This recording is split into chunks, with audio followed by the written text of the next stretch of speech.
Welcome to Nanak classes. दोस्तों, Nanak classes के YouTube channel पे आपका स्वागत है। स्पेशल क्लास आरपीएससी ईओ और आरओ के एग्जाम के लिए आपके जो राजस्थान करंट अफेयर्स का पोर्शन है वो लगातार आपको क्लियर करवाए जा रहे हैं रात 10 बजे। आरपीएससी फर्स्ट ग्रेड, क्योंकि आरपीएससी ने जो एग्जाम में पूछे हुए प्रश्न है उनको मैं ज्यादा रिपीट लेके ले रहा हूँ, उनसे संबंधित जो क्वेश्चन बन रहे हैं उनको साथ में ले रहा हूँ। तो आज हम बात करेंगे आरपीएससी फर्स्ट ग्रेड संस्कृत विभाग का जो पेपर हुआ था ना, उसमें किस प्रकार के राजस्थान के करंट अफेयर्स के क्वेश्चन पूछे थे। जैसे राजस्थान के किस बजट में महिला निधि की घोषणा हुई थी, राजीव गांधी किसान बीज उपहार योजना रबी 2022-23 और किस एजेंसी के माध्यम से महिला निधि की स्थापना हुई। ये देखो, आरपीएससी फर्स्ट ग्रेड में भी ये सेम पर्सन और यहाँ सेकंड ग्रेड के पेपर में भी सेम पर्सन। तो पूरी चर्चा करेंगे इस महत्वपूर्ण कड़ी की क्लास में, करंट अफेयर्स का सुपड़ा साहब की छोटी सी क्लास। पहला प्रश्न देखो, निम्नलिखित में से कौन राजस्थान रत्न अवार्ड 2022 से सम्मानित होने वालों की सूची में सम्मिलित नहीं है। बहुत ही शानदार प्रश्न है। देखो, सबसे पहले सरकार ने 2012 में कभी राजस्थान रत्न अवार्ड दिए थे 7 लोगों को, ठीक है। उसके बाद में फिर अगली साल 2013 में फिर पुनः 7 लोगों को दिए थे। उसके बाद में ये बंद हो गए। अब वापस 2012 में राजस्थान रत्न अवार्ड मिले हैं। कब? वापस 2022 के अंदर वापस रत्न अवार्ड मिले हैं। 2022 में 6 व्यक्तियों को, 6 प्रसिद्ध व्यक्तियों को ये पुरस्कार दिया। देखो, आरपीएससी ये पूछ चुकी है। इसके बाद में ये रीट का एग्जाम अधीनस्थ बोर्ड के द्वारा हो गया, उसने भी पूछा। अब इसने क्या पूछा है कि राजस्थान रत्न अवार्ड 2022 से सम्मानित होने वालों की सूची में सम्मिलित नहीं है। तो देखो, सीन का निजाम बिल्कुल इन्हें मिला था। जोधपुर के हैं ये, शायर और कवि हैं। केसी मालू यानी केसरी चंद मालू चूरू के हैं। इन्होंने राजस्थानी लोक संगीत को आगे बढ़ाया है, ये भी दिया जा चुका है। डी आर मेहता, ये देखिए, डी आर मेहता को ये अवार्ड नहीं दिया गया। आरएम लोढ़ा का मतलब, आरएम लोढ़ा का जो जोधपुर के हैं, ये आरएम लोढ़ा जी जोधपुर के हैं, राजस्थान हाईकोर्ट के जज रह चुके हैं। सुप्रीम कोर्ट में ये सेवानिवृत्त मुख्य न्यायाधीश है, ठीक है। इनको याद रखना है। अब ये डी आर मेहता, अब सबसे पहले देखो 6 कौन हो गए। सीमकाप निजाम, केसी मालू, आरएम लोढ़ा, 3 ये हो गए। एक आपको याद रखना है लक्ष्मी निवास मित्तल, इनका संबंध चूरू से, स्टील किंग। और एक याद रखना है अनिल अग्रवाल, किसका नाम है? अनिल अग्रवाल सीकर के हैं, वेदांता ग्रुप के संस्थापक हैं। और एक याद रखना आपको दलवीर भंडारी, जस्टिस दलवीर भंडारी जोधपुर के, वर्तमान द हेग नीदरलैंड में अंतरराष्ट्रीय न्यायालय में न्यायाधीश है। ये 6 हो गए, ठीक है टोटल। अब ये डी आर मेहता कौन है? ये डी आर मेहता कौन है? देखो, राजस्थान में गांधी सद्भावना पुरस्कार दिए 2022 में, गांधी सद्भावना पुरस्कार दिए थे, जिसमें एन सुब्बाराव जी थे, नेमीचंद भावुक थे, कुमार प्रशांत थे, अमरनाथ भाई थे और डी आर मेहता। इन दोनों को याद रखना, आने वाले पेपरों में फिर पूछ जाएंगे। राजस्थान रत्न अवार्ड और गांधी सद्भावना जो पुरस्कार दिए गए, मेरी लगभग सभी की क्लास लगाई हुई है। आप नानक क्लासेज, जैसे राजस्थान के पुरस्कार बाई नानक क्लासेज, राजस्थान के खेल पर, जैसे कोई भी करंट का जीके का टॉपिक देखना है, टॉपिक का नाम लगाओ, बाई नानक क्लासेज, आपको मिल जाएगा। राजस्थान ई व्हीकल पॉलिसी 2022 में अपने आरंभ से कितने समय तक अस्तित्व में रहेगी? तो ये प्रश्न बार बार रिपीट हो रहा है। राजस्थान ई व्हीकल पॉलिसी 2022 अपने आरंभ से कितने समय तक अस्तित्व रहेगी? 5 वर्ष। इसकी शुरुआत हुई 2022 में और ये कब तक रहेगी? ये आपको रहेगी 2027 तक, यानी 5 वर्ष की अवधि है। ये बजट 2019-20 के बजट में ई इलेक्ट्रॉनिक वाहन नीति लाने की घोषणा की गई थी और पहली पॉलिसी के अनुसार 500 इलेक्ट्रॉनिक बसों पर 1 से 5 लाख तक का अनुदान विभाग देता था। इसको याद रखना है अलग अलग तरीके से। और इसकी एक खासियत ये भी ध्यान रखना, जैसे 1 लाख दोपहिया वाहनों पर 2000 से 10,000 तक की रियायतें हैं, 25,000 रुपए तक की थी, पीवाई में 4,000 से 20,000 तक। इस प्रकार ये नीति बनाई गई। तो Rajasthan e vehicle policy. Devendra Jhajharia ने अब तक पैरा ओलंपिक में कितने पदक हासिल किए हैं? तो देवेंद्र झाझड़िया ये चूरू के भाला फेंक खिलाड़ी हैं। F46 कैटेगरी है इनकी, यानी जेवेलिन थ्रो के खिलाड़ी हैं। अब तक राजस्थान यानी भारत को 3 ओलंपिक में पदक दिला चुके हैं। कितने? 3। 2 में स्वर्ण जीता है और 1 में इन्होंने रजत पदक जीता है। इंपॉर्टेंट याद रखना। दिसंबर 2021 तक राजस्थान की कुल अधिष्ठापित क्षमता, ऊर्जा क्षमता कितनी है? तो 23,321.10। अब ये देखो, अब ये तो ये याद रखना ही रखना है। अब नई आर्थिक समीक्षा आ गई 2022-23 की, नई आर्थिक समीक्षा है। नई आर्थिक समीक्षा के हिसाब से आपको याद रखना, अब जो आ गई, ठीक है, नवंबर 2022 तक का डेटा, वो ये कहती है कि 23,487.46 मेगावाट। ठीक से याद रखना, ये तो थी पिछली आर्थिक समीक्षा दिसंबर 2021 तक 23,321.10 मेगावाट। अब हो चुकी है 23,487.46 मेगावाट हो चुकी है। ये आपको याद अब ताजा रखनी है। निम्नलिखित में से कौन सा खेल राजीव गांधी ग्रामीण ओलंपिक खेल 2022 में शामिल नहीं है? निम्नलिखित में से कौन सा खेल है वो राजीव गांधी ग्रामीण ओलंपिक में शामिल है नहीं है? तो देखो, वॉलीबॉल है, टेनिस बॉल क्रिकेट है, खो खो है, जबकि फुटबॉल नहीं है। टोटल खेल कितने हैं? 6 खेल। इस खेल की शुरुआत हुई थी 29 अगस्त 2022 को हुई थी और लास्ट में राज्य स्तरीय जाके ये 16 अक्टूबर 2022 को जयपुर में समाप्त राज्य स्तरीय हुई थी। इसमें टोटल 6 खेल है और इसी के तर्ज पर अब शहरी खेल भी होंगे, उसमें 7 खेल है। उसमें कितने हैं? 7 खेल। तो इसमें देखो 7 खेल कौन कौन से हैं? जो राजीव गांधी जो शहरी ओलंपिक होगा ना, शहरी, अब याद रखना ये पेपर में फिक्स है, पक्के दोबारा रिपीट होंगे। तो एक तो शहरी के अंदर होगा फुटबॉल, ये देखो ग्रामीण में नहीं था, ये इसके अंदर है।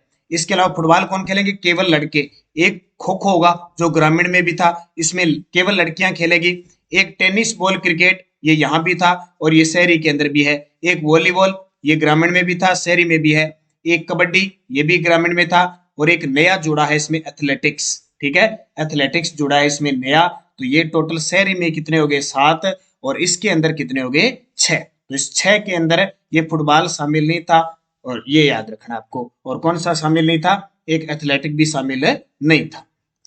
अगला प्रश्न देखो, निम्न में से राजस्थान के किस बजट में महिला निधि की घोषणा की गई? अब देखो ये प्रश्न कितनी बार आ चुका है और इसकी शुरुआत हो चुकी है 26 अगस्त 2022 को। मैंने कल के वीडियो में भी आपको बता दिया, ये पिछला जो बजट था 2022-23 का, इसमें इसकी घोषणा हुई थी।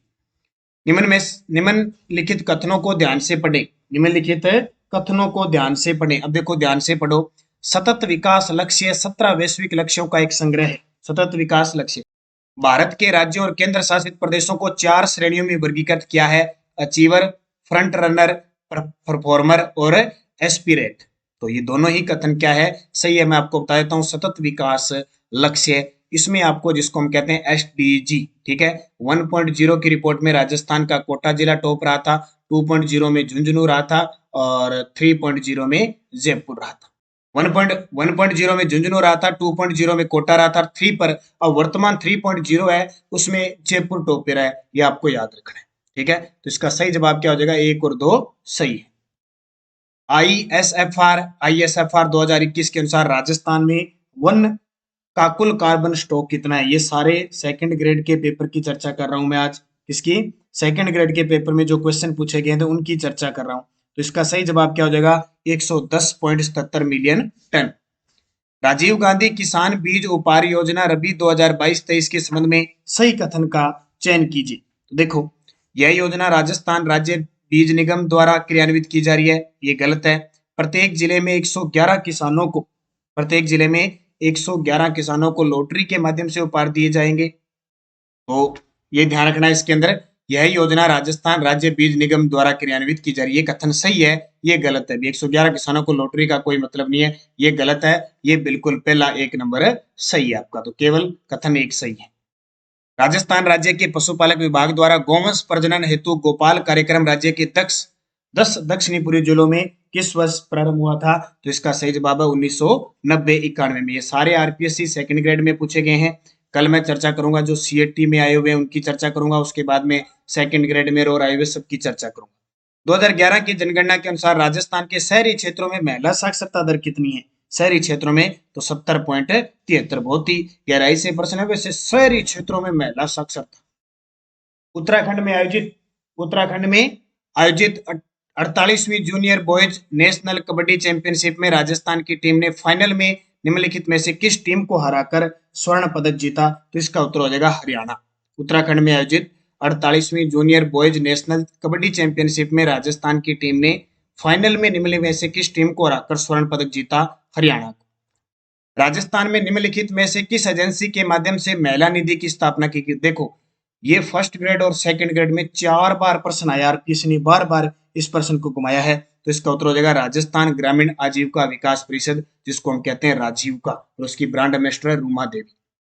राजस्थान विद्युत वाहन नीति यानी REVP, वही इलेक्ट्रॉनिक वाहन नीति है, ये वही 2022 के संदर्भ में निम्न में से कौन सा विकल्प गलत है? देखो कितना शानदार प्रश्न है। तो इसके देखो क्या पूछ रहे हैं? गलत। आरवीवीपी 2022 1 जनवरी 2021 से प्रभावी होगी, ये गलत है। ये 2022 में प्रभावी हो चुकी है। राजस्थान में पंजीकृत वाहनों की संख्या पिछले दशक में 125% बढ़कर मार्च 2021 के अंत में 2.02 करोड़ तक पहुंच गई। सही है। 2022 तक प्रत्येक 1000 गैर विद्युत जो विद्युत वाहनों पर 25% विद्युत वाहन बेचे गए हैं, ये भी सही है। सरकार ने आरईवीपी 2022 के माध्यम से राज्य में इलेक्ट्रिक वाहनों को अपनाने, पर्याप्त ईवी चार्जिंग बुनियादी ढांचे के विकास को सुगम बनाने और कुशल जनशक्ति निर्माण करने का निर्णय लिया, ये भी सही है। तो 1 नंबर इसका गलत हो जाएगा।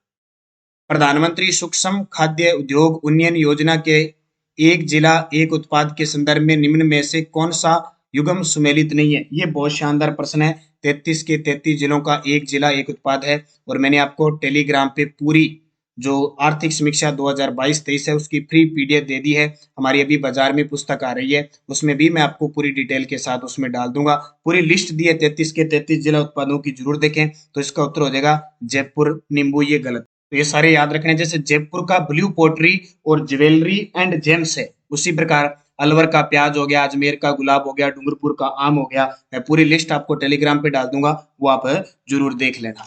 ठीक है। अगला देखो, राजस्थान के में से किस जिले में पिनाका एमके रॉकेट प्रणाली का सफलतापूर्वक परीक्षण किया? जब जब कोई मिसाइल या किसी परीक्षण की बात आए तो आपको उत्तर कौन सा करना है? जैसलमेर पोखरण। खास करके जितने भी होते हैं लगभग जैसलमेर पोखरण के अंदर इनका परीक्षण किया जाता है। बाकी शुंग सैन्य अभ्यास मैंने आपको करवा दिया, एक आध आपको मिलेगा। निम्नलिखित में से किस स्थान पर राजस्थान में पेट्रो जोन स्थापित किया जा रहा है? तो वह पंचभद्रा। पंचभद्रा बाड़मेर में पेट्रो जोन स्थापित किया जा रहा है और यहीं पर रिफाइनरी स्थापित की जा रही है, जिसमें 74% एचपीसीएल और 26% हिस्सा राजस्थान सरकार का। गुड्डा मलानी बीकानेर में केंद्र सरकार के द्वारा बाजरा अनुसंधान स्थापित किया जाएगा।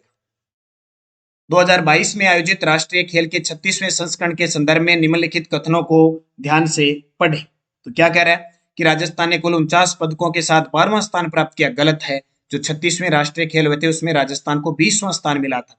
राजस्थान ने 13 स्वर्ण, 12 रजत और 21 कांस्य पदक जीते थे। बिल्कुल ये भी गलत है, दोनों ही बात। राजस्थान ने इसमें 32 पदक जीते थे। कितने? 32 पदक जीते थे इसके अंदर टोटल। निम्न में से विकल्प, तो ये दोनों ही गलत है।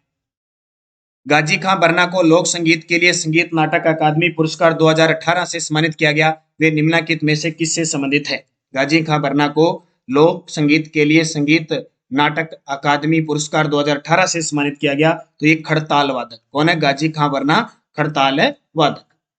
निम्नलिखित कथनों को ध्यान से पढ़ें। ये प्रश्न देखो किस प्रकार है, इनको थोड़ा सा गौर कर लेना। 2021-22 में राजस्थान का सकल राज्य घरेलू उत्पाद यानी जीएसडीपी स्थिर कीमतों पर 7,33,017 करोड़ है। सही है, बिल्कुल।